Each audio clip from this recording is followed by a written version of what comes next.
सहारनपुर की थाना रामपुर मनेहारान पुलिस ने 10 अप्रैल को हुई ग्राम मुंडीखेड़ी में फौजी की हत्या का खुलासा करते हुए एक हत्या आरोपी को गिरफ्तार किया है।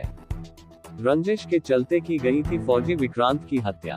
पुलिस लाइन सभागार में एसपी सिटी व्योम बिंदल ने बताया कि 10 अप्रैल को फौजी विक्रांत पवार का गोली लगा हुआ शव मिला था, जिसमें पुलिस ने कार्यवाही करते हुए एक अभियुक्त अंकुश पुत्र विजयपाल को मुंडीखेड़ी तिराहे के पास से गिरफ्तार किया है, जिसकी निशानदेही पर एक अवैध तमंचा, एक जिंदा व एक खोखा कारतूस भी बरामद किया है।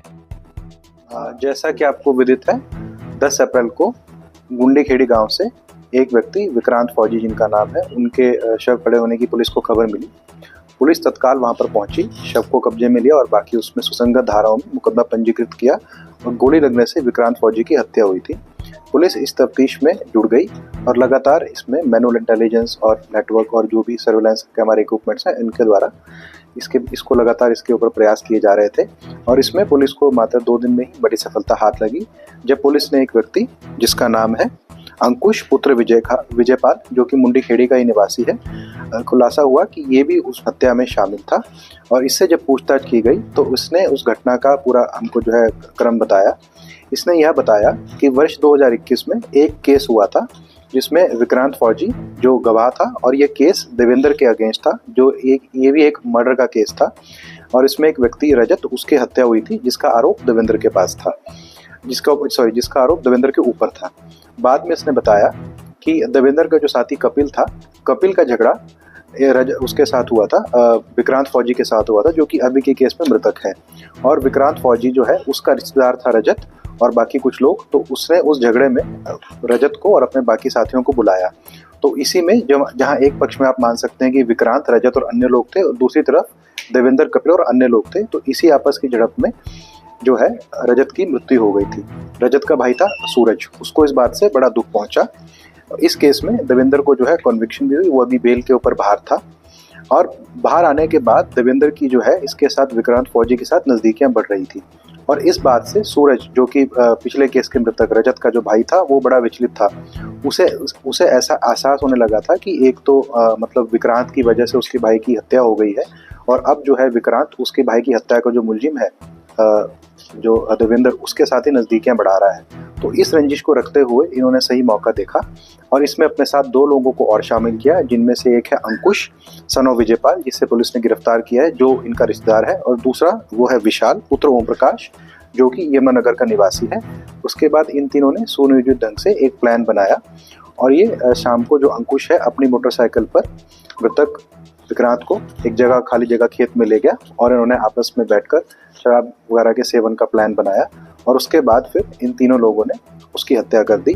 और इसी क्रम में जो यह अंकुश है, इसके पास से हमें असला भी बरामद हुआ है, जिसमें कि एक अवैध तमंचा 315 बोर, एक जिंदा कारतूस 315 बोर और एक खोखा कारतूस 315 बोर बरामद हुआ है। इसी की निशानदेही पर हमने ये बरामद किए हैं। इसमें शेष जो 2 अभियुक्त हैं वो फिलहाल फरार चल रहे हैं और पुलिस लगातार उनको पकड़ने के लिए प्रयास कर रही है। सहारनपुर की थाना कोतवाली नगर पुलिस ने कपड़ा व्यापारी से ठगी टप्पेबाजी की घटना का सफल खुलासा करते हुए 3 शातिर ठग टप्पेबाज अभियुक्त अकरम पुत्र मुन्ना, कैफ पुत्र अकरम व शहजाद पुत्र तजम्मुल, तीनों निवासी जनपद संभल को गिरफ्तार किया है, जिनके कब्जे से 26,90,000 रुपये, पीली धातु के आभूषण जिनकी अनुमानित कीमत 35 लाख रुपये, 482 ग्राम पीली धातु के नकली आभूषण, घटना में प्रयुक्त एक स्कूटी व एक थार गाड़ी घटना में प्रयुक्त भी बरामद की है। मामले का खुलासा एसपी सिटी व्योम बिंदल ने प्रेस वार्ता के दौरान किया। कल थाना कोतवाली नगर पर जैन ज्वेलर्स के द्वारा एक सूचना दी गई थी कि कुछ व्यक्तियों द्वारा उनके पास नकली जो ज्वेलरी है उसको गिरवी रखकर कुछ पैसे जो हैं, जो करीब 26,90,000 रुपये के आसपास उनसे ले लिए गए थे और इस तरह उनके साथ धोखाधड़ी हुई थी। पुलिस ने इस मामले का तत्काल संज्ञान लिया और इसमें सुसंगत धाराओं में अभियोग पंजीकृत किया। इनको पकड़ने के लिए एक टीम का गठन किया गया और आपको ये जानकर हर्ष होगा कि पुलिस ने 24 घंटे से भी कम के समय में घटना का अनावरण कर लिया है। इसमें ये 3 लोग, जिनका नाम है कैफ पुत्र अकरम, अकरम पुत्र मुन्ना और शहजाद पुत्र तजम्मुल, ये तीनों ही संभल के निवासी हैं। ये तीनों अभियुक्त सामने निकल कर आए हैं।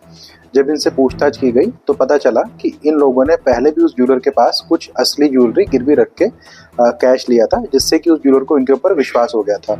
और इसी विश्वास के चलते इस बार भी जब ये लोग अपने पास उसके पास ज्वेलरी गिरवी रखने आए थे तो उन्होंने उसके ऊपर विश्वास करके ज्वेलरी रख के इनको पैसे दे दिए थे। अभी इनके पास से हमें 26,90,000 रुपये और 482 ग्राम पीली धातु और एक स्कूटी जो कि घटना में प्रयुक्त हुई थी और एक थार गाड़ी जो घटना में प्रयुक्त हुई थी, ये इनके पास से हमें बरामद हुई है। और उसके अतिरिक्त 482 ग्राम पीली धातु के नकली आभूषण भी इनके पास से बरामद हुए। तो दोनों बाप बेटे आज बेहट रोड स्थित सिद्धपीठ श्री बालाजी धाम में श्री बालाजी जन्मोत्सव का कार्यक्रम बड़े हर्षोल्लास और श्रद्धा भाव के साथ मनाया गया। श्री बालाजी धाम के संस्थापक श्री अतुल जोशी जी महाराज के सानिध्य में सर्वप्रथम श्री बालाजी महाराज का स्वर्ण श्रृंगार किया गया। इसके उपरांत श्री बालाजी महाराज का पूजन आचार्य शुभम कौशिक पंडित खेमराज मिश्रा द्वारा संपन्न कराया गया। इसके उपरांत आयोजित भजन भाव में भक्तों ने श्री बालाजी महाराज का गुणगान किया। इस अवसर पर भजन भाव में आज सजाया दरबार बालाजी आओ कीर्तन में और तेरा जन्मदिन आया बाबा happy happy birthday to you पर भक्ति मंत्र मुग्ध हो गए।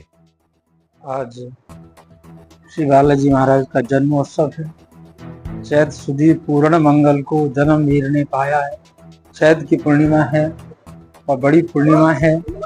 आज राम भक्त शिरोमणि हनुमान जी महाराज का जन्मोत्सव देश नहीं विदेशों में भी मनाया जा रहा है, घर घर मनाया जा रहा है।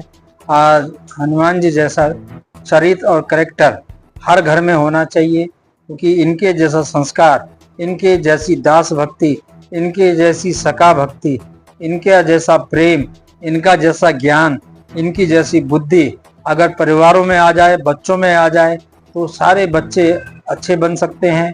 भक्तों ने हनुमान जी महाराज का आज जो है भक्त भजन संध्या के रूप में भगवान हनुमान जी महाराज का आज पूजन वंदन आज प्रातःकाल 8 बजे हुआ और 56 भोग से हनुमान जी महाराज आज सजाए गए हैं। उनकी बड़ी कृपा आज सब पर बनी है, उनकी छटा देखने से ही बनती है। जय श्री राम। सहारनपुर के स्मॉल वंडर स्कूल में स्पिकमै के द्वारा आयोजित ध्रुपद गायन की प्रस्तुति में सोमबाला कुमार ने राग विभास में ये नरहर नारायण और सूरताल में शंभू महादेव शंभू बंदिश प्रस्तुत की। सोमबाला जी ने बच्चों को सरगम सिखाते हुए कहा कि ध्रुपद संगीत की बारीकियों से अवगत कराया। इस अवसर पर प्रधानाचार्य सविता मखीजा ने कहा कि स्पिकमै के युवाओं में भारतीय एवं कला के बीज बो रहा है।